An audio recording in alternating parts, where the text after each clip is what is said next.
Hola Laura, ¿cómo te va? Bueno, estamos esperando que se siga sumando gente, pero vamos a arrancar la clase el día de hoy, respetando la puntualidad de la gran mayoría de ustedes. Esta clase es una clase conceptual vinculada a el tema que hemos elegido este año para desarrollar con mayor profundidad, que es el tema del acceso al suelo y a la vivienda. Esta es una primer clase vinculada al tema, va a haber por lo menos dos más. La clase que viene, el martes que viene, nuestro docente de Plan 2, el arquitecto Sergio Reza, va a profundizar la temática vinculada a la gestión de la vivienda. Y estamos confirmando, o ya tenemos confirmado, Chacho, la presencia de Luciana Scatolini, o todavía no. No, Diego, todavía no. Bueno, estamos coordinando una clase de un funcionario nacional del Ministerio de Hábitat, que maneja justamente todas las políticas actuales a nivel nacional que se están aplicando en la temática de vivienda, tema programa Procrear y otras cosas. Luciano Scatolini, y estamos coordinando también una charla por parte de él, que será próximamente, seguramente le vamos a dar en su momento el día que va a ser finalmente la clase. Pero bueno, el día de hoy nos acompaña gentilmente nuestra docente de teorías territoriales, la doctora Julieta Frediani. Julieta, hemos pedido a Julieta que de esta clase, dado que ella desde hace muchos años viene trabajando en la temática, desde la investigación, tiene becarios, distintos trabajos, su propio trabajo de tesis, etc. Ha puesto foco en la problemática del acceso al suelo. Y bueno, le pedimos que nos dé una clase donde todos vamos a aprender seguramente muchas cosas, docentes y estudiantes. Así que esta charla va a tener seguramente un acento más fuerte en el tema del acceso al suelo, más que a la gestión de la problemática de la vivienda en términos de su materialización. Pero bueno, como decíamos recién, son charlas sucesivas donde nos vamos a ir aproximando a la problemática. Así que Julieta, te agradezco el tiempo para preparar la clase, en tus manos. Bueno, gracias Diego. Bueno, vamos a empezar entonces la charla del día de hoy. Yo la titulé Algunos conceptos introductorios a la problemática del acceso al suelo y a la vivienda, porque, bueno, dada la complejidad de la problemática, de ningún modo en esta charla pretendemos abarcar la totalidad de los conceptos, ¿sí? Entonces, por lo menos algunos conceptos centrales o principales para que tengan ustedes más herramientas para abordar el trabajo.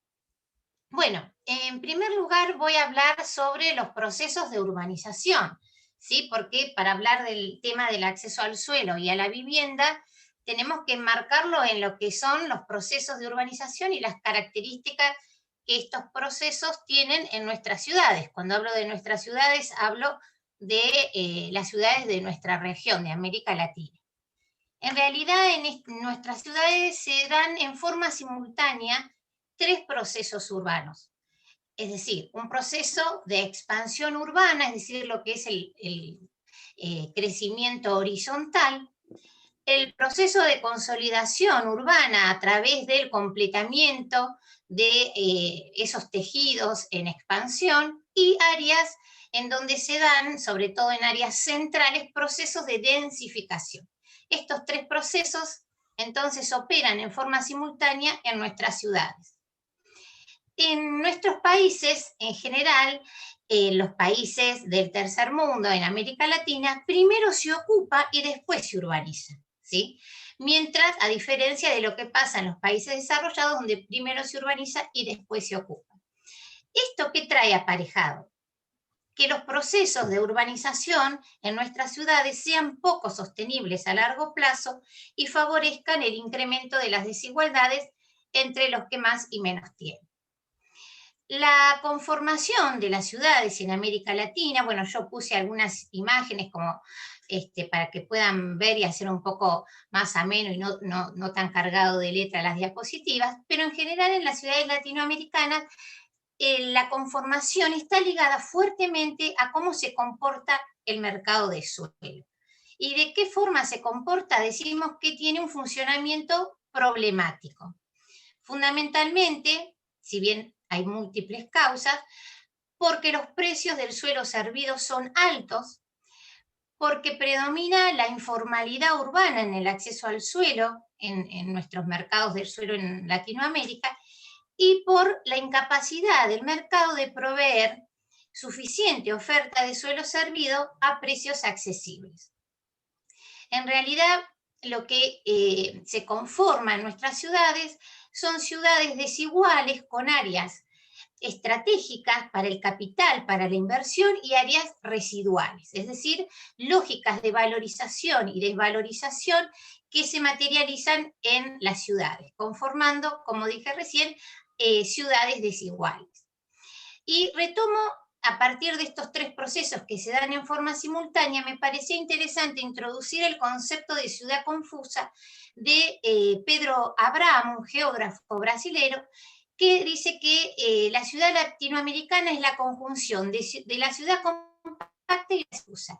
Las dos ciudades conviven al interior de la misma ciudad. Pero dentro de esa ciudad, a nosotros nos interesa poner el foco en las periferias, ¿no? En esos sectores en expansión, con áreas vacantes, con áreas intersticiales vacantes, porque son en nuestras ciudades las áreas más receptivas a los cambios y a las transformaciones socioterritoriales. Entonces ahí vamos a poner más la lupa en esta presentación. Bien, entonces, si bien conviven los tres procesos, expansión, consolidación y densificación, al abocarnos más en lo que pasa en el crecimiento disperso y en las periferias urbanas, podemos ver que en general las ciudades de Latinoamérica se caracterizan por un proceso de construcción de suelo periférico que tiene un alto nivel de degradación. Es decir, estas periferias que se transforman fuertemente lo hacen de una forma desordenada, ¿sí? Son territorios cargados de conflictos, de contradicciones, donde compiten por este suelo periférico sectores de altos, bajos e ingresos medios, ¿sí?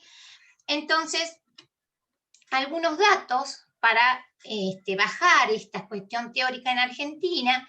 En Argentina, nuestro país se caracteriza por ser uno de los países más urbanizados del mundo, con tasas superiores a países europeos y de los Estados Unidos.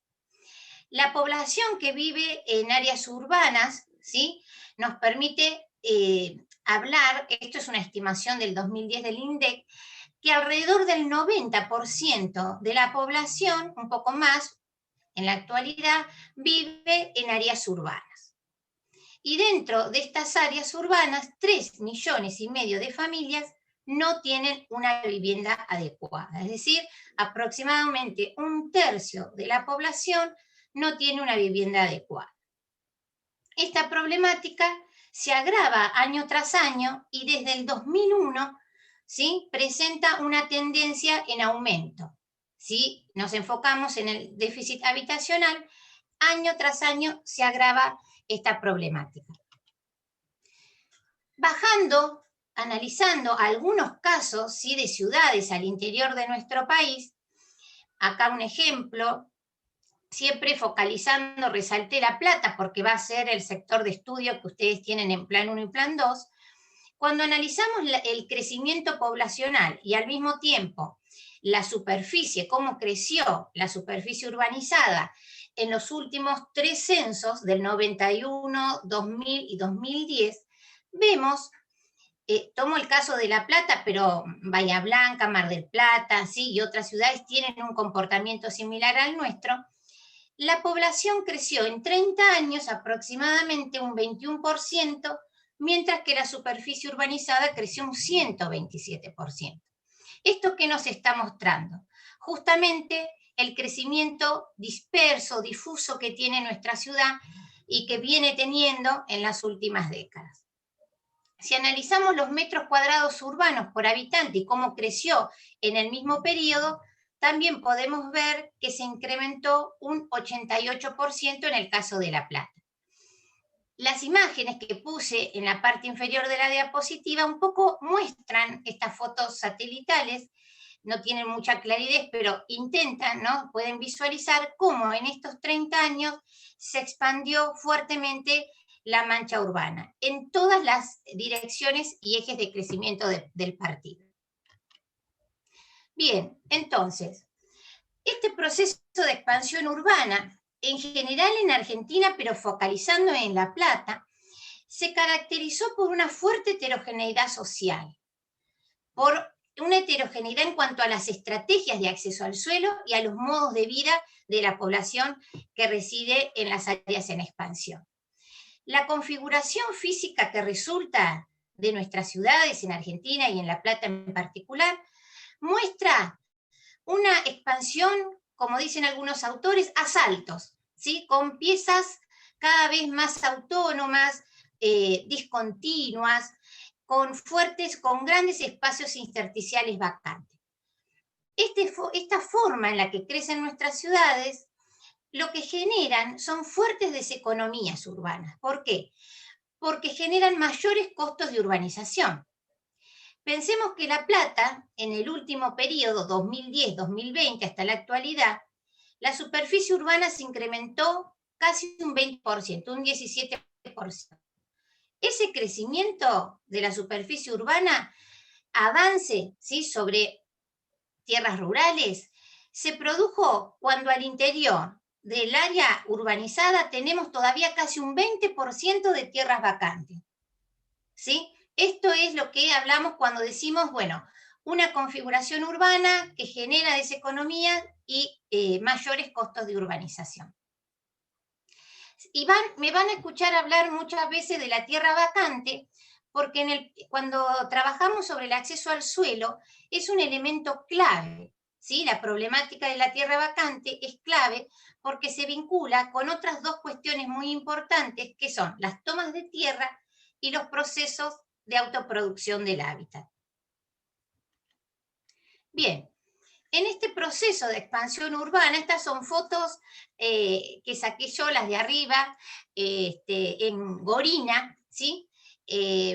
Hace ya unos años, pero que, digamos, recorriendo la zona, hoy lo podemos ver igual, es cómo avanza sobre tierras productivas, recordando que La Plata, el periurbano de La Plata, es uno de los más importantes a nivel nacional.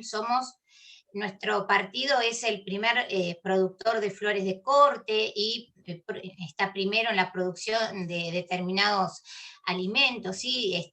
Como el tomate y otros. Es decir, que la actividad agrícola intensiva en nuestro partido es importante. Entonces, bueno, esta expansión urbana, esta producción de suelo periférico, puso un poco también en el centro del debate la fragilidad del sector que denominamos periurbano, el periurbano platense, como ese territorio de borde, ¿no? Como ese límite entre lo urbano y lo rural. Esa competencia que da el avance residencial sobre tierras productivas. Este avance que se produjo en los últimos años ocasionó que se pierdan tierras productivas de alta calidad, de las más altas calidad del país, en casi 2 kilómetros cuadrados por año en los últimos 35 años.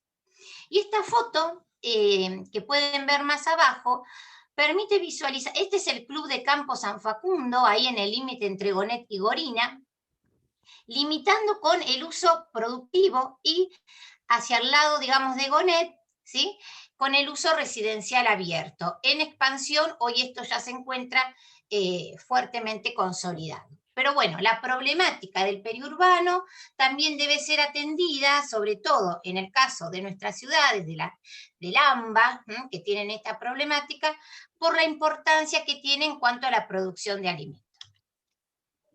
Entonces, para también cuantificar y dimensionar cómo se fue cómo fue disminuyendo la superficie productiva frente al avance urbano. Esto que está marcado acá en rojo son urbanizaciones cerradas, ¿sí? Fundamentalmente en el eje noroeste y sobre la ruta 2 que denominó el eje metropolitano, porque este eje funciona más relacionado con la lógica del área metropolitana, más que en relación directa con el centro de La Plata.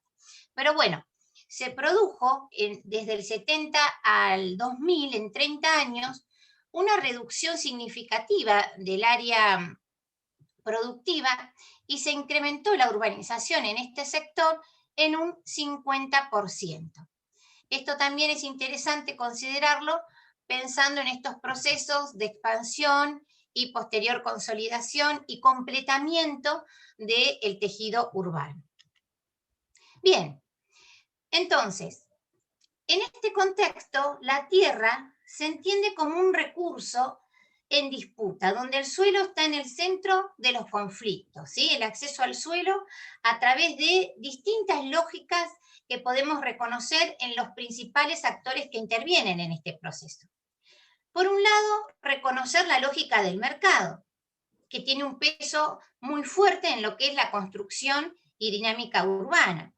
Esta lógica está movilizada fundamentalmente por la búsqueda de lucro, ¿sí? De ganancias, y materializada por el intercambio de propiedades en lo que denominamos, entre comillas, ya vamos a ver, el mercado formal. Y este mercado formal, digamos, cubre todas las capas de la sociedad, desde los loteos populares que se venden para los sectores de bajos ingresos, en cuotas, a largo plazo, hasta viviendas de alta renta como pueden ser las urbanizaciones cerradas. Es decir, abarca todo ese abanico. La lógica de la necesidad fundamentalmente está movilizada por lograr acceder a las condiciones mínimas de habitabilidad. Y lo vamos a ver a través de dos cuestiones o dos hechos fundamentales, que son las tomas de tierra, las ocupaciones de hecho y las urbanizaciones informales, todo lo que hace al mercado informal. Y por último, la lógica del Estado, que está movilizada por buscar legitimidad política. Y esta lógica la vamos a ver materializada en nuestras ciudades a través de los conjuntos de vivienda de interés social y también de las inversiones en infraestructura en nuestras ciudades. Bien, entonces, comprendiendo que estas tres lógicas intervienen y compiten en cuanto al acceso al suelo, vamos a focalizar ahora en cómo entendemos al suelo, cómo entendemos al mercado de suelo y cómo funciona este mercado de suelo. En primer lugar, entender que el suelo o la tierra, eso lo van a encontrar de diferentes formas, ha pasado de ser un medio de producción fundamentalmente orientado a la subsistencia, a la alimentación y al trabajo, a ser un medio para obtener renta, ¿sí? Eso es clave para entender cómo funciona el mercado de suelo, esa transición de medio de producción a medio de obtención de renta. Y es un mercado, el mercado de suelo, que es distinto a otros mercados, porque el suelo es una mercancía también especial, distinta a otras mercancías que se transan en el mercado. ¿Por qué decimos que es distinta? En primer lugar, porque es un bien heterogéneo. Cada terreno tiene una ubicación que es única y tiene características internas y externas que son particulares y que no vamos a encontrar en otros terrenos. Tiene una baja frecuencia de intercambio, ¿sí? No se compra y vende suelo con la misma frecuencia que compramos y vendemos alimentos. Tiene otra frecuencia de intercambio. Es irreproducible, es decir, no es posible reproducir ni el bien, el suelo en sí mismo, ni tampoco la localización del bien. No se produce, bueno, acá hay diferencia entre los autores y entre los que hablan de suelo y suelo urbano, pero lo tomamos en general como suelo. Podemos decir que no se produce y que por lo tanto carece de costos de construcción y de producción. Y es imperecedero. Esto es importante y lo diferencia de otros bienes. El consumo de suelo no produce la extinción del bien. Es decir, que no se destruye. Y esto le permite al dueño, al propietario del suelo, poder acumular riqueza a lo largo del tiempo. Esto también hace del suelo una mercancía única. Por lo tanto, todas estas cualidades que hacen al suelo como bien, como mercancía y al mercado de suelo, lo que producen es la dificultad en el acceso al suelo y que para los sectores de menores recursos la vía de acceso sea el mercado informal. Para que ustedes puedan dimensionar y cuantificar un poco el problema, en América Latina el 24% de la población urbana vive en áreas informales. Esto es, o era para el 2012, ya es un poco un dato con algunos años, 113 millones de personas vivían en asentamientos informales. Un poco para dimensionar y cuantificar la problemática de la que estamos hablando. Entonces, retomando, es una mercancía única que no se reproduce, la localización, la ubicación no se reproduce. La oferta del bien es inelástica. ¿Qué quiere decir que la oferta del bien sea inelástica? Que puede aumentar la demanda de suelo, la demanda de terreno, pero que la cantidad se mantiene fija. Por eso decimos que el suelo se comporta como un bien escaso. Esto también es importante y tiene una incidencia directa en el alto precio del suelo. Es un mercado de competencia imperfecta, que esa es otra característica del mercado de suelo. Tiene una oferta que suele ser de carácter monopólico. Si hablábamos de una mercancía única y de condiciones que no se reproducen en otros bienes similares, le dan a esta oferta un carácter monopólico. Bueno, como dijimos recién, es imperecedera, su precio siempre tiende al alza y por lo tanto esto nos permite hablar de un mercado especulativo, ¿sí? Muchas veces se retienen las tierras, el suelo, esperando, ¿no? Su valorización futura. Además, hay otras características que inciden negativamente, como la escasa regulación que tiene el mercado de suelo. Hoy es un mercado escasamente regulado, tanto en la producción como en la comercialización de suelo, de terreno. Conviven mercados formales e informales, ¿sí? Y a su vez hay submercados particulares. Por ejemplo, podemos hablar de submercados residenciales para ricos o submercados residenciales para pobres. Y esta división entre formalidad e informalidad, después la vamos a ver más adelante, pero no necesariamente tiene que ver la informalidad con la pobreza, ¿eh? Ya vamos a ver que el mercado informal va más allá de la urbanización de villas y asentamientos precarios. Hay otros factores que intervienen y dificultan un poco la comprensión del mercado de suelo, que es ausencia de información, de catastros actualizados, de registros actualizados, o de registros, a veces no hay. La información sobre la venta y compra de terrenos muchas veces no es muy transparente, no se sabe bien quiénes son los propietarios, cuáles son los precios reales de las transacciones. Los costos de las transacciones son muy altos. Y este mercado está condicionado por la estructura de la propiedad. ¿Qué quiere decir esto? Hay países, por ejemplo, en América Latina, que tienen una estructura de la propiedad más concentrada, otros tienen la propiedad más atomizada, y esto también incide fuertemente en la oferta de suelo. Y otra cuestión importante es la ausencia de sanciones fiscales para la retención de la tierra. Entonces, la retención de la tierra pasa a ser un recurso muy utilizado por muchos propietarios. Todo esto que estoy mencionándoles en estas diapositivas, lo que trae aparejado es un ejercicio, ¿sí?, desigual del derecho a la ciudad, porque no todos pueden acceder al mercado formal de tierra, o no pueden acceder de la misma forma. Entonces, el ejercicio del derecho a la ciudad pasa a ser desigual.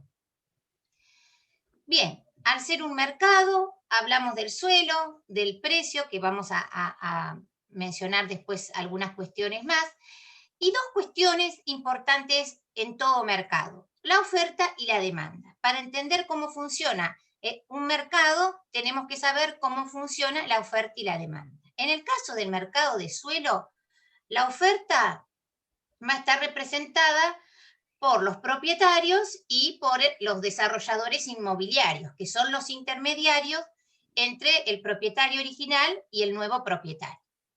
En general, la oferta de suelo suele ser insuficiente, pero la oferta de suelo servido a precios accesibles. Smolka, que es un referente en el tema de los mercados de suelo en nuestra región, dice que el verdadero problema que tienen nuestras ciudades no es el acceso al suelo, sino acceso al suelo servido a precios accesibles. Entonces, resulta importante a la hora de analizar la oferta ver la producción y la disponibilidad de la tierra. Y acá aparece nuevamente el tema de la vacancia del suelo. La vacancia del suelo muchas veces está ocasionada, se produce como una de sus causas, a través de una escasez artificial de terrenos. Yo saco mi terreno del mercado, lo mantengo como en reserva, esperando como dice acá, una expectativa alcista de su precio. Y en cuanto a la demanda, también es muy particular el comportamiento, porque en el mercado de suelo nadie demanda suelo para consumir el suelo en sí mismo, sino que lo que se busca consumir es el uso que uno le puede dar a ese suelo. Es decir, son las posibilidades de utilizar ese suelo lo que van a determinar el precio del mismo. Bien, entonces, en cuanto a la naturaleza del precio del suelo, podemos entender cómo funciona y cómo se modifica ese precio si entendemos que en el mercado lo que se transa no es el suelo y las características físicas que tiene ese suelo, sino la ubicación y la localización de ese suelo. Por eso, algunos autores, en vez de hablar del mercado de suelo, hablan que el mercado de suelo es un mercado de localizaciones, que está condicionado por las características propias del terreno, pero también por las del contexto, ¿sí? No es lo mismo un terreno que esté en un entorno con condiciones paisajísticas determinadas, con forestación, próximos a cursos de agua, que en un entorno o barrio que no tenga ninguna de esas características, que no esté cerca de una vía de comunicación. Bueno, ahora vamos a ver un listado de los principales factores que inciden en el mercado, en el precio del suelo. Entonces, lo que se transa en el mercado de suelo, en realidad, es el derecho que uno tiene a percibir una renta, a apropiarse de un excedente.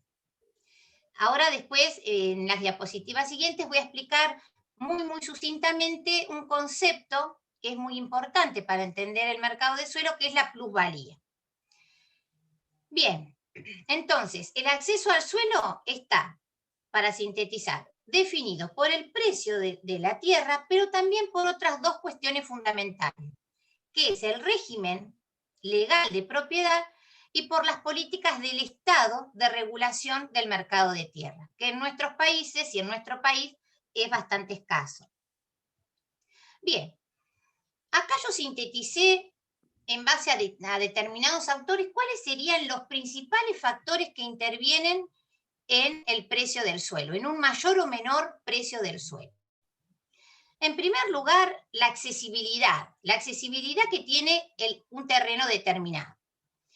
Otro aspecto es la centralidad. Cuanto más cerca está de un área central, más caro es ese terreno. Otro elemento es, bueno, la historia del lugar. Dijimos que lo externo al predio, al terreno, tiene mucho que ver. Otra cuestión es la estructura socioeconómica, la estructura espacial de la ciudad, la demanda. En toda ciudad hay determinados sectores que tienen mayores demandas que otros. La calidad urbana, paisajística, ambiental, esto es muy importante. La cobertura de infraestructura, y en esto les puse un gráfico porque me parecía muy interesante detenerme un minutito. ¿Cómo juega la infraestructura, la cobertura de infraestructura en el precio del suelo? Vemos acá con distintos colores, agua, desagüe, electricidad y pavimentación.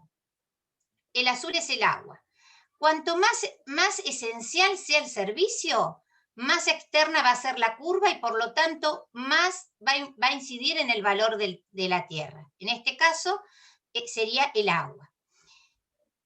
Y si vemos sobre este eje el porcentaje de la superficie cubierta de la ciudad por el servicio y analizamos, por ejemplo, la electricidad, vemos que mientras más disponible sea el servicio, menor es el efecto que tiene sobre el precio. Por ejemplo, la electricidad sería un servicio que tiene poca incidencia o menor incidencia que los otros servicios. Bueno, esto es interesante en cuanto a la cobertura de infraestructura y cómo incide en forma desigual cada servicio. Después los proyectos privados y públicos que se hayan dado en la zona de emplazamiento de ese terreno.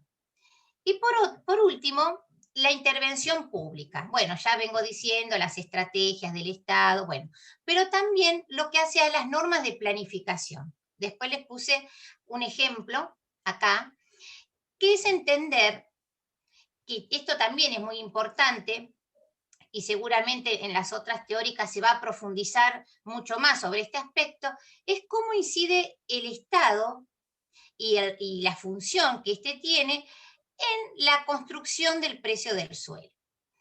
Bueno, puede actuar el Estado de 4 formas principales. Uno como agente de constructor, ¿no? Como agente constructor. Otro como proveedor de equipamientos de infraestructura. Dijimos que las infraestructuras repercutían la cobertura, la presencia en el precio del suelo. Otra forma es como regulador de las actividades urbanas. Y por último, como agente fiscal. Y acá les puse algunos ejemplos. Cuando una zona cambia de rural a urbano, o cuando yo a través de la ordenanza de suelo modifico los indicadores y cambio la densidad o la altura en determinada zona, o cambio de zonificación, un uso por otro. Todas estas son formas que tiene el Estado de intervenir y modificar el precio del suelo a través de las ordenanzas, la legislación urbanística, que eso impacta de manera directa en lo que denominamos cargas y beneficios del proceso de urbanización. ¿Sí? Después sobre esto les voy a dar un ejemplo. El Procrear en el año 2002, esto es un ejemplo concreto de cómo a través de una política que en este caso es este programa de crédito argentino del Bicentenario, cómo incide el Estado en el aumento de los precios. ¿Sí? Acá los puntitos estos rojos que ven, no sé si los verán muy bien, son los barrios Procrear. Fíjense, Parque Sicardi, sobre el eje, bueno, acá no me salió uno, sobre este eje de la 44. Entonces, ¿qué pasó con este programa? Este programa tenía un objetivo muy valioso, que era facilitar el acceso a la vivienda de la población y a su vez generar empleo dinamizando el sector de la construcción, que es un fuerte dinamizador del empleo. Iba a asignar 400.000 créditos a lo largo de 4 años. Fundamentalmente estaba orientado a intervenir en la demanda, ¿sí? Bien, era una política de subsidio a la demanda de tierra. Ahora, ¿qué pasó? Se encontró, ¿no?, en este contexto, cuando sale este programa en el 2012, con una escasez de oferta y un fuerte proceso especulativo. En este contexto, en todo el país, los precios de los terrenos en todas las provincias aumentaron entre un 80 y un 110%. Es decir, una política con un objetivo muy bueno, que apuntaba a subsidiar la demanda para el acceso al suelo, en este caso, acceso a la vivienda propia. Terminó afectando la oferta, produjo escasez de oferta y se dispararon los precios del suelo. Bien, hasta acá más o menos me van siguiendo, venimos bien. Bueno, un concepto entonces que está muy ligado con esto es el de la tierra vacante. Bueno, una definición les puse de qué consideramos tierra vacante. No solo lo que no tiene un uso o está vacío, sino también lo que está subutilizado o no está desarrollado en la plenitud del potencial que tiene. Sacamos de esto, de la definición de tierra vacante, lo que puede ser un espacio público, un espacio abierto, una plaza, ¿sí? Eso no entra como tierra vacante.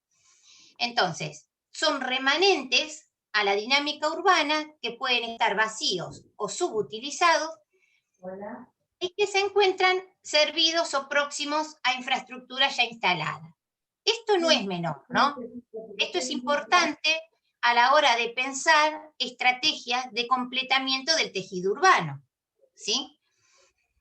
La tierra urbana vacante, para abordar, ¿no?, esta problemática, tenemos que entender que es la contracara de la especulación, ¿sí? Y también de la incapacidad colectiva de implementar políticas urbanas que permitan movilizar el suelo ocioso. ¿Cuáles son los factores causales? ¿Y por qué puse esta diapositiva? Porque siempre se relaciona, ¿sí?, con la cuestión especulativa. Pero podemos hablar de una multicausalidad en la vacancia del suelo, que hace que nuestras ciudades crezcan dispersas, aisladas, ¿no?, con deseconomías urbanas, con grandes costos de urbanización. Ahora bien, si pensamos que es la única causa, como en general se piensa, a la hora de pensar estrategias para movilizar el suelo ocioso, podemos, digamos, pifiarle al camino, ¿no?, si consideramos que es la única motivación. Entonces, tenemos que entender que la vacancia del suelo también se puede deber por condicionantes ambientales, por condicionantes jurídicos, por presiones políticas, por cuestión de escasez de recursos económicos reales para poder construir y usar esa tierra. Entonces, si entendemos la multicausalidad de la vacancia del suelo, vamos a poder pensar para nuestras ciudades estrategias más adecuadas y más eficientes, porque hasta ahora las que se han pensado, sobre todo de aumentar el impuesto a los terrenos baldíos, ¿no?, que es la más usada en el país y en América Latina, no ha dado buenos resultados, porque se considera únicamente a esta como la causa principal de la vacancia. Bueno, en Argentina algunos datos. En general en las ciudades entre el 5 al 9% son tierras vacantes, pero si ponemos el foco en las áreas en expansión de la periferia, ese porcentaje aumenta a un casi 40%, entre el 40 y 9%. En La Plata, me parecía interesante que podamos dimensionar en nuestro partido, tenemos aproximadamente 560 tierras vacantes de más de 1 hectárea de superficie. Esos son un poco más de 4.000 hectáreas. El 18% del área potencialmente urbanizable según la normativa, ¿sí?, la ordenanza de uso del suelo que rige hoy en el municipio, se encuentra vacante. De ese total de tierra, el 94% pertenece a privados y solo un 5% al Estado. Es fundamental conocer de quién es la tierra para también poder pensar estrategias a la hora de movilizar el suelo ocioso. Y de las 3 periferias, norte, sudoeste y sudeste, esta, la del sudeste, es la que mayor cantidad de tierras vacantes tiene.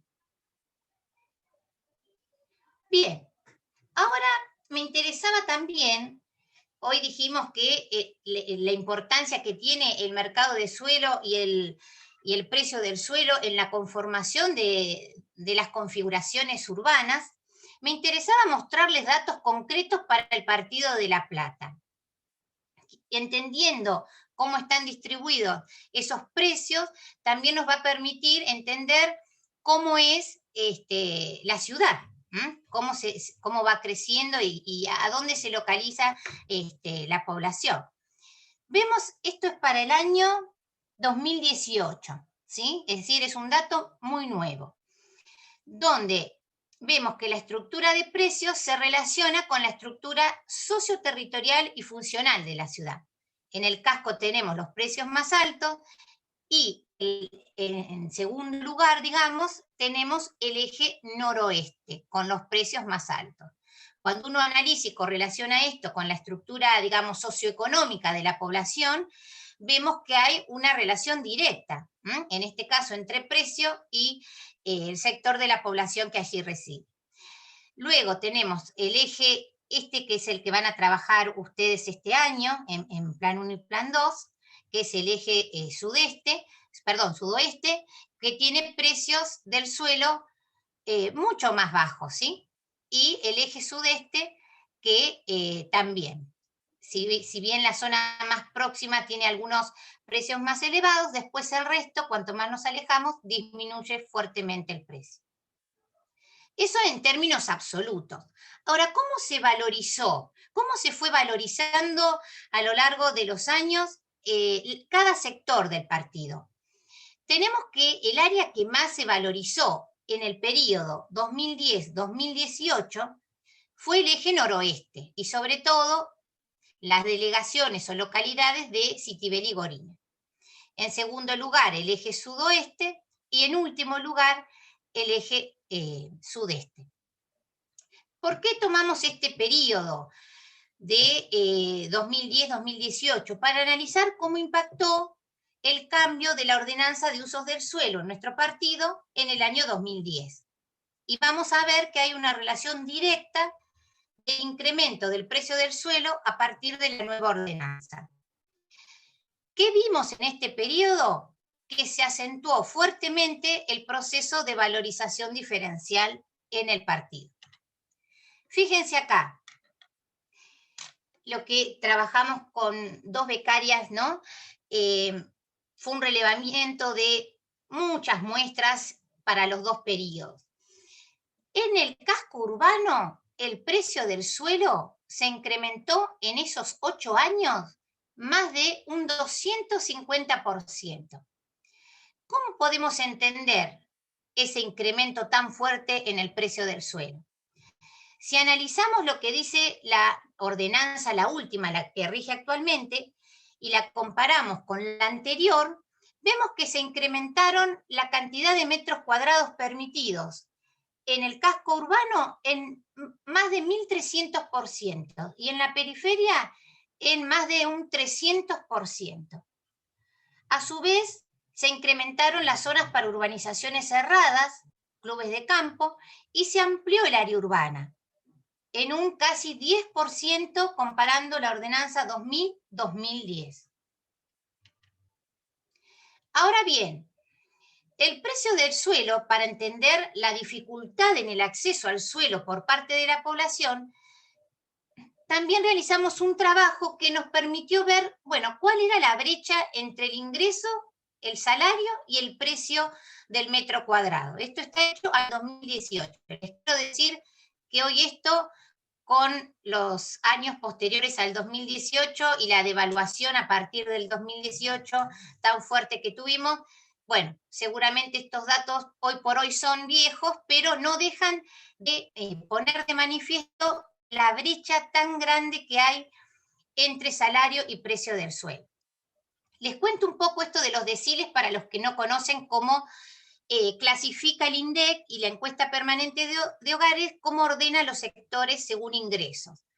Divide a la población según el ingreso en 10 deciles. Los deciles 1, 2 son los de menores ingresos, los más pobres, 9 y 10 los sectores de mayores ingresos, los, entre comillas, más ricos, ¿no? Sector medio siempre está determinado alrededor del decil 5 y 6 serían los sectores medios. Esto es una aproximación a la dificultad de acceso al suelo. Vemos que para los deciles de menores ingresos, para acceder al suelo tendrían que aportar la totalidad de los ingresos de toda la familia, ¿sí?, para acceder a ese suelo, en un periodo de hasta, dependiendo de dónde está localizado el terreno, hasta 47 años.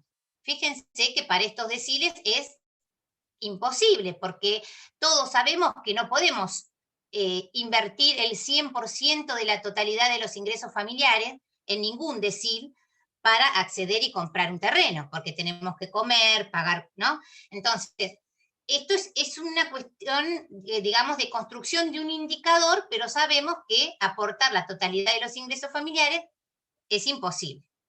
Pero los sectores más pobres tendrían hasta 47 años de inversión de todos los ingresos para acceder a un terreno. Y los deciles 9 y 10 en el otro extremo, dependiendo de la zona, entre 1 y 6 años. Bueno, solo para tener en cuenta la dificultad, cuando hablamos de la dificultad, bueno, acá cuantificamos para La Plata cuán grande es esa dificultad de acceder al suelo. En el 2018, esto se agravó y se profundizó la brecha del 2018 al 2021. Tenemos que actualizar la información, pero nos sirve para ver que realmente para algunos sectores es imposible acceder al suelo. Entonces recurren a lo que llamamos el acceso informal. Acceso informal que puede darse a través de las tomas de tierra. Estas son fotos de tomas de tierra de acá de La Plata. Esta creo que es la de Los Hornos, que es la toma más grande de tierras de la provincia, ¿sí?, la que tenemos acá en La Plata. Pero ¿en qué consiste la toma de tierra? En la ocupación, en la posesión, en darse un lugar a través de un acto que está organizado colectivamente a partir de la lógica de la necesidad y frente a la escasez de políticas públicas que estén orientados a atender esta problemática, ¿sí? Es el resultado de esa ecuación. Y tienen dos desenlaces. La toma puede terminar en el desalojo, como pasó en La Plata en muchos casos, o en la conformación de un asentamiento informal. Solo en el año 2020, chicos, el año pasado, en La Plata, se produjeron 50 tomas de tierra, de las cuales la mitad fue desalojada, la otra mitad permaneció, es decir, van a consolidarse futuros asentamientos informales, que van a seguir creciendo, porque todos sabemos la dinámica de estos asentamientos. Acá en este mapa, estos puntitos negros son donde se produjeron las tomas solo en un año, chicos, 50 tomas solo en el año 2020. La más grande se dio en el eje que ustedes tienen de intervención este año, que es el eje sudoeste, en Los Hornos, en el Club de Planeadores, lo que era el Club de Planeadores. Se ocuparon 200 hectáreas, terrenos que en este caso no pertenecen a un privado, sino que pertenecen al Estado. Bueno, esto lo vamos a pasar por alto, pero ¿de qué manera se produjeron estas tomas? Y me parecía interesante mostrar de qué manera los medios de comunicación daban cuenta de estas tomas que en general, las 50 tomas que se produjeron el año pasado en La Plata, estuvieron acompañados de hechos de violencia, ¿sí? Bueno, cómo los medios dan cuenta de estas tomas y de ¿no?, balazos, robos, temor por las tomas, ¿no? Todo lo que está en torno y lo que se genera en el imaginario de la población a partir de una toma de tierra. Eso merecería perico aparte, pero no quería dejar de mencionar. Hecha la toma, hay dos modalidades que se puede realizar. En general, la toma termina en un asentamiento informal, ¿sí? Es un asentamiento precario en el cual me interesa que ustedes tengan en cuenta que villa y asentamiento informal son dos cosas distintas, ¿sí? Las dos son ocupaciones de tierras privadas o fiscales que se dan a través del mercado informal y que se dan en áreas que en general no tienen las condiciones ambientales aptas para el uso residencial, por fuera de las normas. Pero yo les armé esta diapositiva en donde ustedes pueden ver, no voy a desarrollar todas, pero solo dos grandes características que son las principales. Una villa se conforma fundamentalmente a partir de tramas urbanas irregulares y su forma de generación, ¿no? de construcción es espontánea. Esa es una de las principales diferencias con los asentamientos, que en general se dan en forma organizada colectivamente, como por ejemplo la mayoría de las tomas que son organizadas colectivamente, mediante estrategias y tienen el apoyo de otras organizaciones. Esto es importante. Estas otras organizaciones muchas veces le proveen los materiales, la madera, la chapa, para que puedan empezar a dividir los lotes, porque eso es una diferencia principal con la villa, que es irregular. En el asentamiento son trazados urbanos regulares y planificados, en donde se trata de delimitar los lotes y se le asigna un lote a cada familia, pensando en una posterior regularización o futura posible regularización dominial, ¿no? Bien sucinto, chicos, esto da para explayarse más, pero no es lo mismo, son dos formas de acceder informalmente al suelo, pero que espacialmente tienen distintas formas o configuraciones. Esto es importante. En La Plata, esto que les decía de las villas y asentamientos, es un problema. La Plata es uno de los municipios con mayor urbanizaciones informales de la provincia. Tiene 128 urbanizaciones informales. Más de 20.000 familias viven en condiciones de precariedad, ¿sí?, habitacional. De toda esta totalidad de urbanizaciones informales, predominan en casi un 70% los asentamientos informales. Es decir, tomas de tierra organizadas colectivamente y donde se organiza el trazado a la hora de ocupar ese suelo. Y me interesaba mostrarles esto, que es dónde están localizados. En general, la mayor parte de estas urbanizaciones informales se localizan en áreas de niveles de peligrosidad alto o medio alto en cuanto, por ejemplo, el riesgo hídrico. Solo para darles un ejemplo. Lo cual también pone de manifiesto la vulnerabilidad, ¿sí?, ambiental, territorial, que se asocia a la urbanización informal y al acceso al suelo informal. Ahora bien, esta no es la única forma, digamos, de acceder, entre comillas, informalmente al suelo, la de las villas y asentamientos de los sectores de muy escasos recursos. También hay una modalidad informal que está representada por los sectores de ingresos medios, que en La Plata en los últimos 20 años tuvo un crecimiento muy importante, que son los denominados condominios de tierra rural. ¿Qué quiere decir esto? Se accede a la tierra en una situación de irregularidad a través de la modalidad que se denomina propiedad indivisa de parcelas rurales. Yo compraría en realidad, como no puedo escriturar y porque no está el loteo realizado, ¿sí?, yo compraría como un porcentaje de esa parcela, de esa gran parcela rural.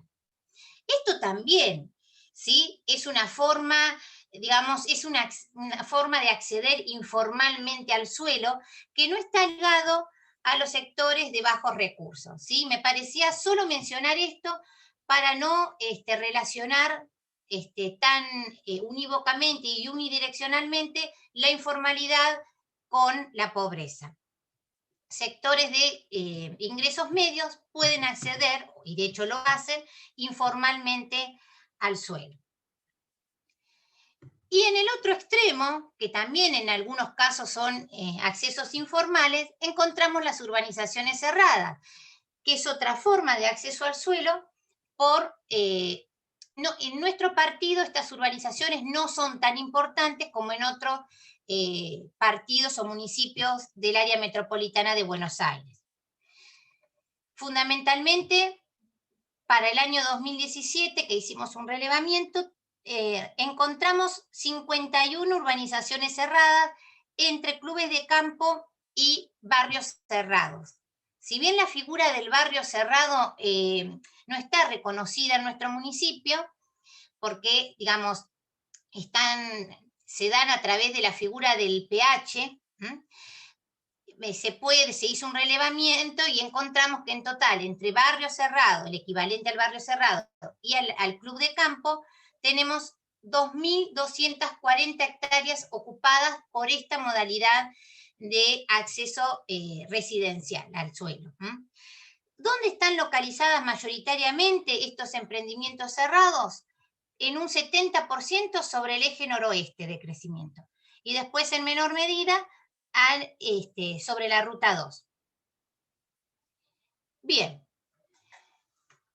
Para ya cerrar, que estamos cerca de la hora y no extenderme mucho con el tiempo, dos cuestiones quería mencionarles.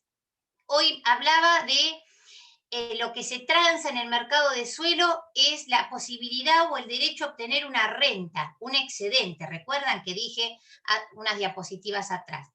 Y aparece asociado a esto un concepto que cuando se trabaja en el tema del mercado de suelo es muy importante, que es la famosa plusvalía o plusvalor. ¿Qué es esta plusvalía y cómo se origina? Bueno, yo tengo un terreno, compré un lote a un determinado precio y a los 2 años me pavimentan la calle, llega el servicio de agua y mi terreno pasa a valer el doble, sin que yo, propietario, haga ningún esfuerzo económico para que se valorice mi terreno.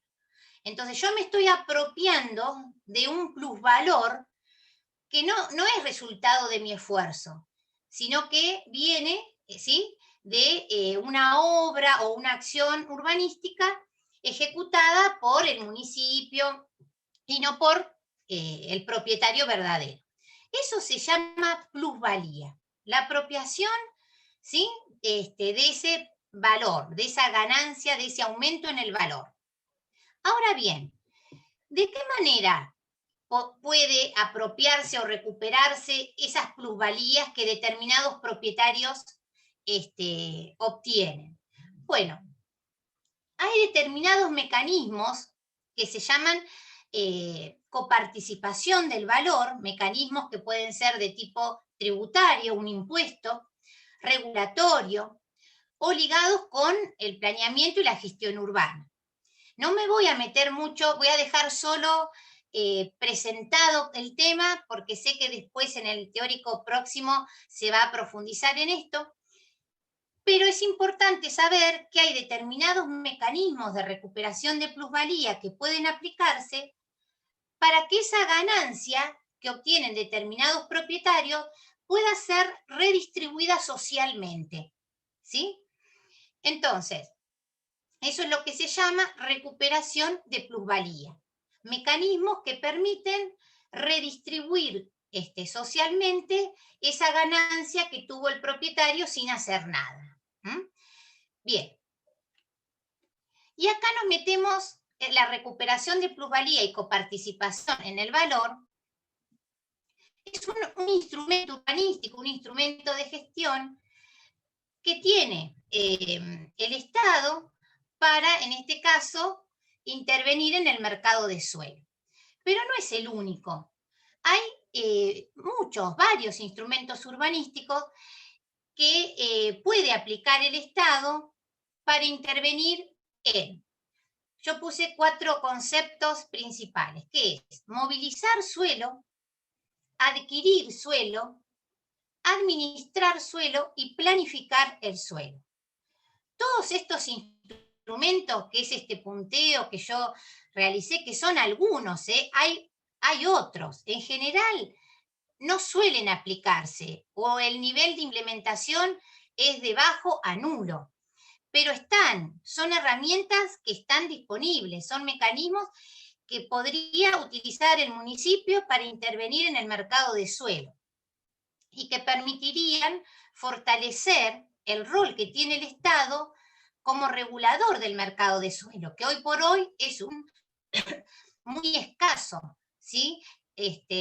La regulación que hay sobre el mercado de suelo. Pero fíjense todos estos instrumentos o mecanismos que estarían actualmente disponibles, ¿sí?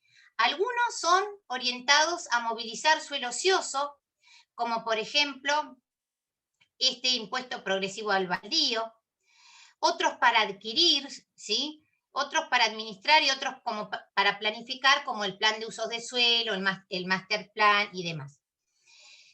Bueno, me parece que meterme en cada uno de estos me haría hacer un teórico mucho más largo, pero quería dejarlos planteados, esbozar, que son instrumentos que existen y que deberían tener, digamos, mayor nivel de implementación. Para cerrar, ¿sí? Y no dejarles este listado de herramientas, consideramos que los mecanismos de mercado, como están actuando en la actualidad, no garantizan un acceso equitativo al suelo, ¿sí? Ya vimos cómo es ese acceso y no es equitativo. Entonces, el mecanismo actual de mercado no lo permite. Por eso, creo que es fundamental poder definir herramientas que permitan regular el territorio y la producción del espacio urbano disponible. En este contexto, si bien yo hoy no abordé el acceso a la vivienda, sino fundamentalmente el acceso al suelo, se tiene que mejorar la gestión de la política de vivienda a través de políticas e instrumentos que actúen sobre la oferta, que es donde verdaderamente tiene alguna posibilidad de intervención el Estado, sobre la oferta más que sobre la demanda. Y sobre todo, el diseño e implementación de políticas de vivienda como instancia clave en la gestión del territorio, para permitir revertir todas estas desigualdades en el acceso al derecho a la ciudad y poder revertir o disminuir, no digo revertir, el déficit habitacional que hoy tienen las ciudades en nuestro país. Bueno, y con esto cierro. Por lo menos tienen ya un pequeño esbozo general de algunos conceptos que nos permiten o nos ayudan a entender un poquito mejor el problema complejo del acceso al suelo.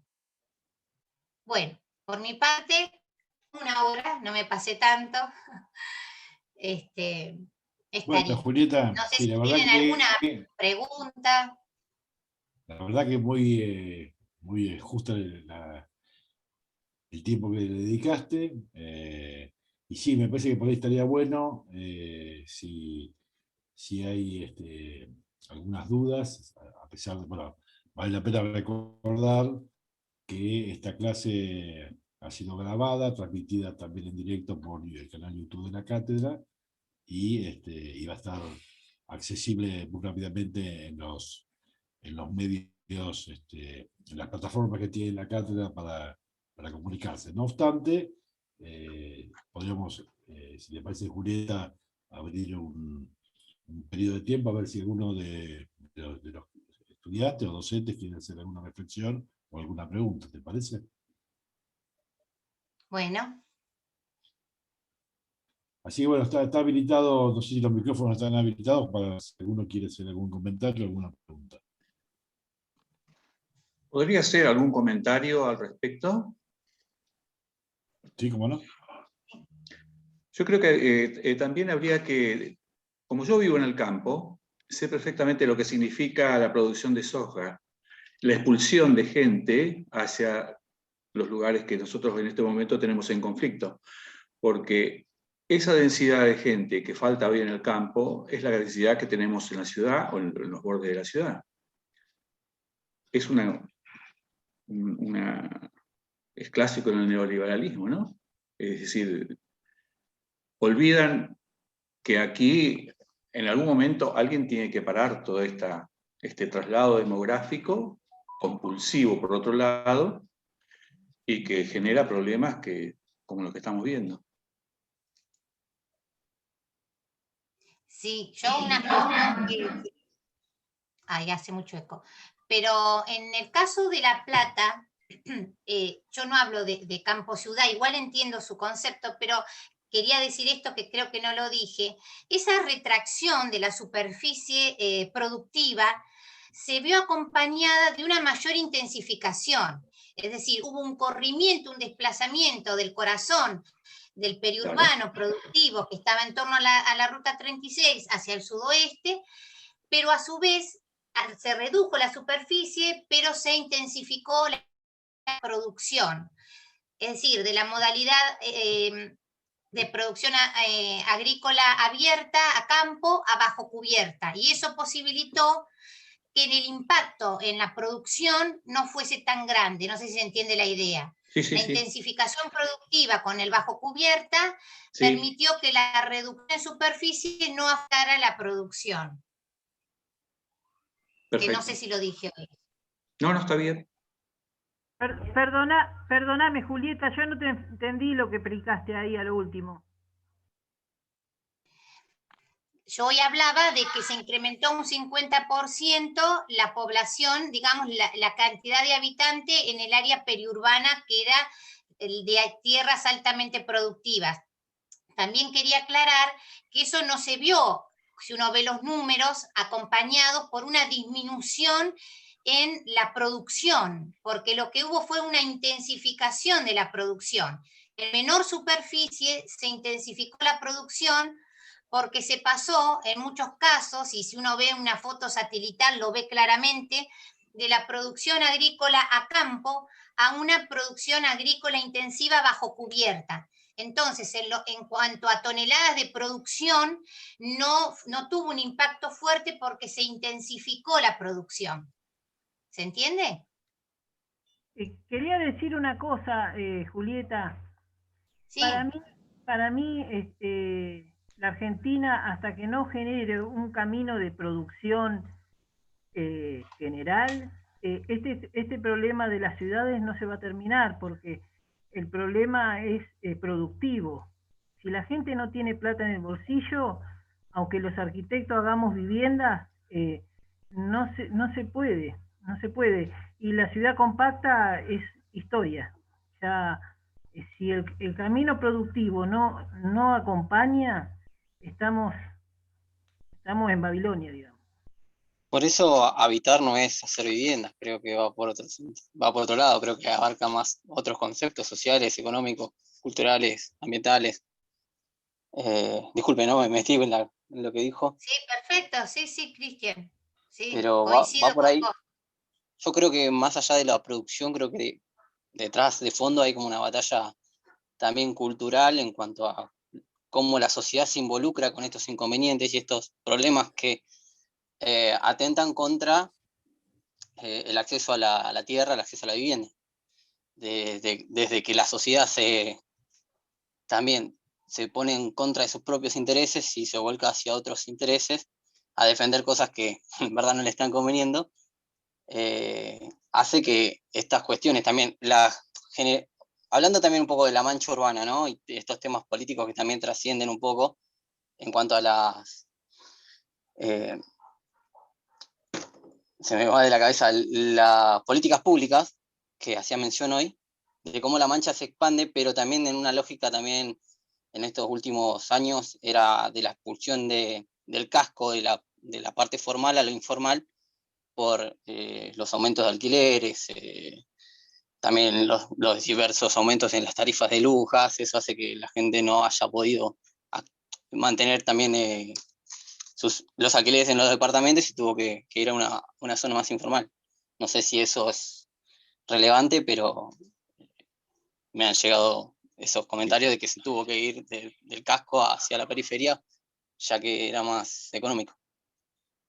Sí. Yo quisiera hacer una reflexión más general vinculada a esta cuestión que los compañeros están mencionando, que tiene que ver con un proceso histórico que sufre nuestro país y el mundo, que es el proceso de urbanización. Bueno, ahí Julieta mencionaba que la Argentina es uno de los países más urbanizados en relación a su población urbana respecto a la población rural. La gente obviamente busca trabajo, o sea, las migraciones internas que son de hace mucho tiempo, y la concentración, la mega concentración del AMBA, hoy estamos sufriendo el tema de la pandemia, es justamente en la mayor área densificada del país, que es el AMBA, y esto es un proceso que había que buscarlo en 100 años hacia atrás, ¿no? De este proceso de urbanización, donde la gente, las migraciones internas, etcétera, busca una mejor calidad de vida, mejor dicho, busca subsistencia, busca trabajo. Bueno, y esto se ha dado fuertemente en el área de Gran Buenos Aires, y particularmente La Plata, tiene su propia conurbación, producto de esta situación, digamos, de crecimiento poblacional y de poco acceso al mercado de trabajo en primera instancia, empobrecimiento y en función de eso, localizaciones cada vez más complejas en términos urbanísticos, y con una presencia o una ausencia del Estado justamente en poder regular estos procesos. Nosotros desde la Cátedra de Planeamiento tenemos que entender que son procesos que nos exceden, esto es política pura, me refiero al crecimiento urbano, pero sí podemos tener, como bien señalaba Julieta, plantear instrumentos, estudiarlos, analizarlos y proponerlos como acciones, herramientas o acciones que se puedan aplicar en los distintos responsables, que son en este caso es el Estado, no solamente municipal, también provincial, y ¿por qué no nacional? Por ejemplo, la política pública de vivienda, donde esos crecimientos se puedan dar de la mejor manera posible, no condenar a la gente a la fragmentación desde cero, y en esta cuestión que también Julieta mencionaba de la vacancia, de las tierras vacantes, me parece que es una política muy fuerte que hay que pensar, inclusive ustedes ahora cuando trabajen en el territorio, pensar ese concepto de completamiento en tierras vacantes que tienen justamente, o están vacías o están subutilizadas, pero que tienen una ubicación y una provisión de servicios adecuados que le permiten, bueno, de alguna manera, integrarse a la vida urbana. Obviamente esto requiere políticas públicas, dado que si lo dejamos libre al mercado, esas tierras siguen siendo muy caras, y en definitiva sigue creciendo la mancha hacia sectores productivos o cada vez más alejados de las centralidades. Bueno, de eso se trata el desafío y el debate que tenemos que tener entre nosotros, a ver, desde la planificación, desde la teoría, desde la disciplina, cuál es el aporte que podemos hacer hacia una ciudad más inclusiva, más sustentable, etc. Es un modelo que uno debería tratar de pensar, sabiendo que la migración hacia el campo no existe, digamos, como figura es al revés, independientemente que seguramente habría que pensar política de desarrollo regional que permita que las pequeñas localidades o medianas localidades del país puedan desarrollarse y no seguir expulsando gente que todas se siguen localizando en el AMBA. Pero me parece que, bueno, claramente acá hay cuestiones que son muy macro y cuestiones que podemos resolver desde nuestro rol como intelectuales, digamos, somos universitarios, que podemos aportar ideas y debates en términos de definir estas políticas públicas, ¿no?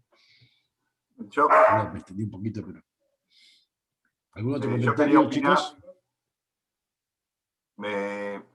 Yo para mí... ¿Se escucha? Sí. Se escucha bien, Chacho.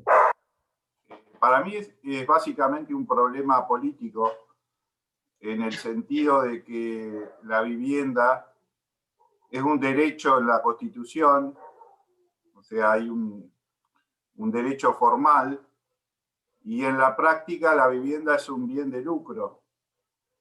Entonces, esa contradicción en un contexto de nuestro país y Latinoamérica de indicadores sociales negativos hace que la vivienda sea inasequible para los sectores populares y parte de la clase media también. Y en ese sentido también yo creo que el Estado está ausente en este tema. O sea, la vivienda me parece que no no aparece en la agenda urbana, por lo menos en el peso que tendría que tener. Y ahí es donde creo que el rol de las políticas públicas, el rol de la planificación en el tema es realmente estratégico. Así que me parece que es un tema más aún en el contexto del COVID, donde todos los indicadores sociales se van a agravar y que vamos a tener varios años de profundización de las desigualdades sociales. Me parece que es un tema estratégico, pero que es fundamental el rol del Estado como garante de los derechos humanos, y pongo a la vivienda como parte de los derechos humanos.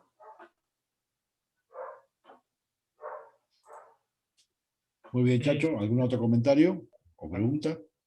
Tengo una pregunta de YouTube. Preguntan, hablaron del costo del suelo con su tendencia en alza. Y la consulta es si hay algún caso que no haya registrado esa alza y por qué. Sí, en realidad no, la tendencia como tendencia es al alza. De hecho, iba a poner un dato de los últimos años de la valorización, y después no lo puse porque ya me parecía que ya era mucho, pero escucharon hablar de la inversión o del dólar ladrillo, ¿no? Entonces aparece la inversión en tierra como el porcentaje de incremento, ¿no?, que daba invertir en tierra anual, ¿no?, era muy superior en los últimos años. Ahora, bueno, el contexto de pandemia y los últimos años alteraron un poco, pero la tendencia siempre fue que invertir en suelo redituaba mucha mayor ganancia anual que invertir en, no sé, alguna cuestión como un plazo fijo o algunas otras inversiones. Entonces, no, yo no conozco caso en contrario en cuanto a tendencia. Podemos ver, si uno analiza año a año, pequeños movimientos en cuanto muy atado al valor del dólar, pero como tendencia es al alza. Siempre. Igual creo que hay una gran distorsión del mercado inmobiliario y del valor del suelo y del metro cuadrado de vivienda. Porque no tiene lógica que si el ingreso per cápita en Latinoamérica es de $7.000 y en Europa es de 30.000 y en Estados Unidos es de $50.000, el valor del metro cuadrado en Argentina valga igual que en Estados Unidos o en Roma o en Italia. Por eso, entonces, a partir de ahí, yo creo que hay un tema que hay que poner en juego, que es el tema de la regulación y la intervención en el mercado inmobiliario. O sea, hoy por hoy yo creo que en las ciudades igual se da porque la está planificando el mercado inmobiliario y no el Estado. Entonces, yo insisto en que este es un problema de la vivienda complejo que excede ampliamente el de hacer casas. Me parece que es un tema de políticas públicas en el sentido más amplio, ¿no? Sí. Yo quería hacer una consulta puntual sobre el concepto este de tierra vacante, que, bueno, vos decías, Julieta, que no es solo la que está vacía, sino la que está siendo subutilizada, por así decirlo. Y la consulta era si podría haber tierras que están siendo ocupadas por viviendas y que se puedan considerar como que son terrenos subutilizados y que se los pueda clasificar como tierras vacantes. No sé si eso pasa, pero hoy estuve leyendo por ahí un documento sobre el mercado inmobiliario de capital, y bueno, y hablaba que el precio de las tierras lo termina determinando una de las cosas por la mayor explotación que pueda llegar a tener esa tierra. No si viene bien para la vivienda o para alguna actividad, sino por la mayor actividad que le va a poder sacar, bueno, una renta mayor. Entonces, mi consulta era si por ahí terrenos que están siendo ocupados por vivienda legalmente o no pueden ser considerados dentro de estas tierras vacantes. Sí, te aclaro. Yo tomo a Nora Klichewski, que es una investigadora sobre esta problemática de las tierras vacantes, y no está asociado al uso residencial. Por ejemplo, una gran casa quinta donde es un predio grande con una casa, sino está asociado a otros usos, ¿sí? Como equipamientos o industrias o galpones, otro tipo de usos, no el residencial, porque ahí sería difícil determinar la subutilización del lote. Entonces está asociado a otros usos no residenciales la subutilización a la que hace referencia el concepto. Igual lo que vos decís, se entiende. El tema también lo difícil cuando uno hace el relevamiento que nos pusimos a hacer es, bueno, ¿cómo considerarlo subutilizado? ¿Qué porcentaje del predio tendría que no estar usado, porque eso no lo dice el concepto, para ser subutilizado? Entonces ahí hay una cuestión muy subjetiva de cómo cuantificar la subutilización y considerar la tierra vacante. Pero no está asociada al uso residencial. Ahí, Sí. Julieta, hay algunos ejemplos muy paradigmáticos, que son los grandes terrenos estatales, ¿no? Por ejemplo, los predios ferroviarios, en el caso de Gambier, que además está lindando el área de trabajo de ustedes, ¿verdad?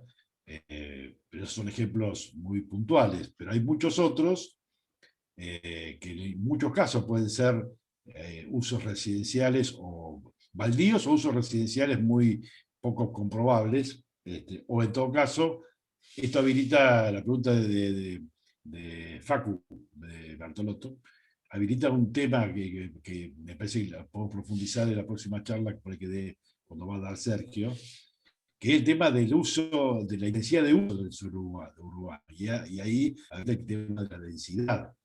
O sea, no solamente, porque me parece que el tema de pensar, digamos, el que la vivienda se resuelve con lotes individuales, no digo que no pueda ser, pero pareciera que así no resolver el tema del déficit habitacional. O sea, pensar la densificación en áreas relativamente centrales o tanto consolidadas es otra cuestión que tenemos que abordar como problemática y discusión en esta problemática también del acceso a la vivienda. O sea, vamos a seguir haciendo casitas, vamos a hacer conjuntos habitacionales, dúplex, vamos a hacer tiras de vivienda de 4 o 5 niveles, o sea, vamos a hacer un uso más racional e intensivo y eficiente del suelo urbano.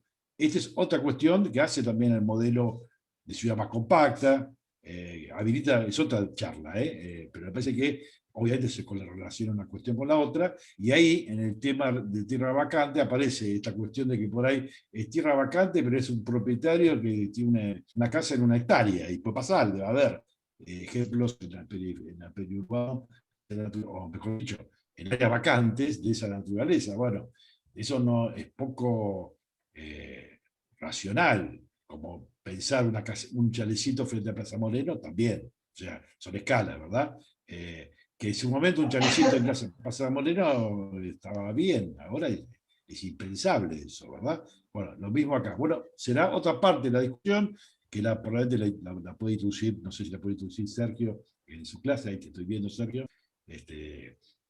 No sé bien el enfoque, después charlaremos el enfoque que vas a dar, pero bueno, estos son los otros temas que me parece importante mencionar. Aprovecho para decirle a todos.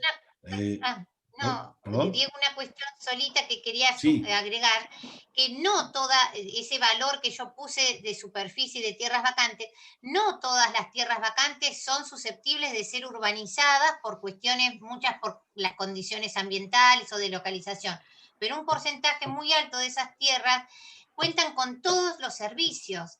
No digo con los 5 servicios, pero con servicios, están próximas, sino a servicios.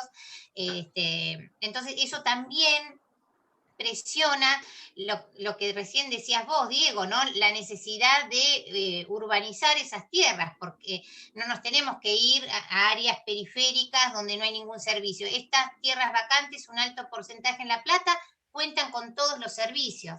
Entonces, bueno, es interesante pensar en eso. No todas pueden ser urbanizadas, pero una parte importante debe serlo, ¿no? Deben completarse. Eso solo quería decir. Muchachos, para repasar, porque ahí tenemos la confirmación de Scatolini. Podemos repasar entonces las próximas clases teóricas vinculadas a la temática. A ver si mal no recuerdo, la próxima clase, que es el 27, Sergio daría su clase del tema, ¿verdad? Y después vendría el otro martes, que creo que es 11 de mayo. El 11 de mayo, sí, Luciano Scatolini, ¿sería así? Sí, que es el tema del acceso al suelo y la vivienda desde la visión del Estado. Perfecto. Sergio, ¿querías hacer alguna, digamos, hacia dónde va a enfocar tu clase? Mira, ¿la pensaste por lo menos? Sí, hay algunas coincidencias con Juli, que varias veces nos hemos cruzado en algunos trabajos. Yo quería profundizar, bueno, los procesos que Juli fue hoy planteando en la ciudad están. Nosotros con Laura aún intentamos sistematizar en distintas áreas esos tres procesos y hicimos un trabajo que se llamó La Plata, 3 ciudades en una. Hay 3 ámbitos urbanos en la ciudad que definen claramente 3 situaciones distintas, casi 3 ciudades distintas. Y es un tema también muy actual con respecto a la vivienda, porque lo que subyace en el fondo, más allá de la mayor o menor participación del Estado o del mercado como actores preponderantes, y la gente como el tercer gran actor necesitando vivir y usando la ciudad, lo que subyace es la promoción del mercado o la definición del mercado como elemento que motoriza el desarrollo de la ciudad. Y eso se verifica en el suelo, en la vivienda, en todos los ámbitos de la ciudad. Y fundamentalmente en esos 3 ámbitos, ¿no? La ciudad consolidada del casco, la ciudad recientemente consolidada, periférica al casco, y la ciudad sin consolidación. Y hay una ciudad, esas 3 ciudades, y en las 3 ciudades, la del casco, en La Plata, en la primer periferia del casco y en la expansión urbana, viven 3/3 partes en cada una, 200.000, 200.000 y 200.000, números redondos, ¿no? Por lo tanto, la ciudad se reparte en 3 ámbitos, se reparte poblacionalmente en 3 grupos iguales, 200.000 personas cada uno, y la superficie de esos 3 ámbitos son totalmente distintas. Uno son 25 kilómetros cuadrados, el otro son 50 kilómetros cuadrados, y el otro son 100 kilómetros cuadrados. En los 25 kilómetros cuadrados están todos los equipamientos. En el otro extremo, en los 100 kilómetros cuadrados, en la ciudad periférica, no hay ningún equipamiento, hay muy poco equipamiento, obviamente hay equipamiento, pero no hay casi equipamiento, obligando a una tercera parte de la gente a desplazarse hacia el centro, a educación, a trabajo, a salud, a todos los servicios urbanos. Eso es un tema recontraactual, porque la problemática y la discusión de cerrar o no las escuelas que se planteó con el gobierno de la ciudad, en toda la ciudad latinoamericana se repite este proceso, y además en la región metropolitana también se repite. Por lo tanto, mucha gente viaja al centro metropolitano, 16 millones de personas viven en el centro, en el AMBA, en la región metropolitana, y mucha gente viaja al centro de la ciudad, que es Cava, en este caso, el centro metropolitano, que es la primera centralidad.